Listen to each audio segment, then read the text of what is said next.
আজকে আমিও বাসায় তৈরি করে নিলাম সিদ্ধ ডিমের এই ভাইরাল মেয়োনিজের রেসিপি। যারা কাঁচা ডিমের মেয়োনিজ খেতে চায় না বা পছন্দ করে না তাদের জন্য বেস্ট একটি রেসিপি হলো এই সিদ্ধ ডিমের রেসিপি। চলেন এখন আমি আপনাদের সাথে এই ভাইরাল সিদ্ধ ডিমের রেসিপিটি শেয়ার করি। প্রথমে আমি একটি মিক্সিতে একটা সিদ্ধ ডিম নিয়েছি।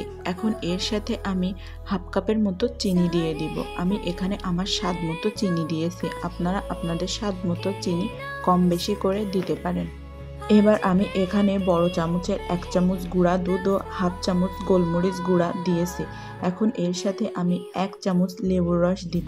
লেবুর রস দেওয়া হয়ে গেলে আমি এখানে 2 টেবিল চামচ রান্নার তেল ব্যবহার করব। এবার আমি হাফ চামচের মতো পানি এখানে দিয়ে দেব।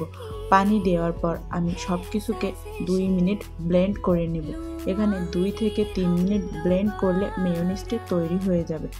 আর আপনারা যদি আমার এই ভিডিওটি ফেসবুক পেজ থেকে দেখে থাকেন তাহলে আমার ফেসবুক পেজটি অবশ্যই ফলো ও লাইক করে রাখবেন।